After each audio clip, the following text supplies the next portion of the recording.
yemiadeiye. Happy birthday to you. Happy birthday, Amed Ajibola. Purchase all tracks today. Lọ́jọ́ ìbí òní o. Happy birthday, ọmọ wọn nílùú Egba aláǹkẹ́. Happy birthday. Amed Ajibola mo kí ọkà bọ̀ sọ́dún tuntun rẹ̀. Aláríyá sódà mo máa ké sí. Happy birthday. Ọjọ́ rẹ̀ kan lè ní jẹ́ àyájọ́ tàbí ọ̀nì. Súlẹ̀jọ́. Purchase your tracks today. December 22, àyájọ́ tàbí ọdún kan. Mádágánjọ́ gànjọ́ tó rọ́jọ́ pẹ̀rẹ̀ kan lè ní jẹ́. Ìwọlẹ̀ ní tó ń sọ ọ̀rọ̀ rẹ̀ lọ́sàn nígboro. Ó wúwo lọ́wọ́ bẹ́ẹ̀ lọ́dẹ mọ́ ní fáwọn ìmọ̀ Amed Ajibola. It's your birthday. It's your birthday. Today is your birthday. Happy birthday to you. Happy birthday, Purchase your tracks today. Ajibola. Happy birthday. Lọ́jọ́ ìbí òní o. Happy birthday. Ọmọ wọn nílùú Egba aláǹkẹ́. Happy birthday. Ikú Amed Ajibola o. Ilé aláyé rẹ̀ máa gbẹ́sẹ̀ lọ́kọ̀ kan lónìí. Àyájọ́ ọjọ́ bí rẹ̀ kọ́kọ́ lè di olóríire.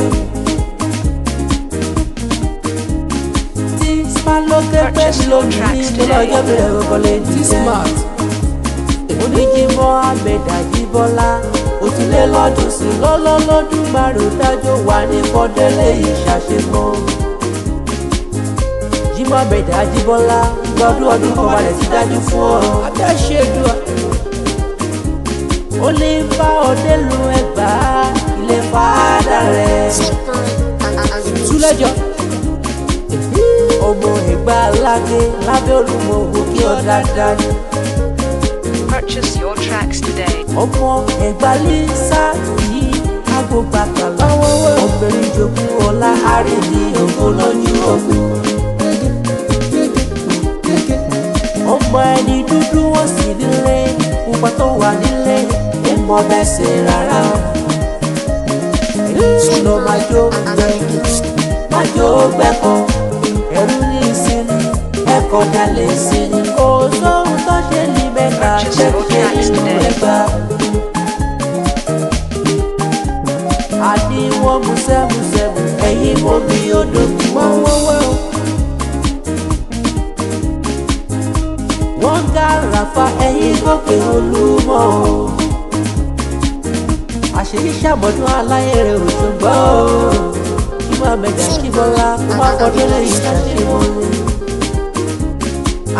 Happy birthday to you.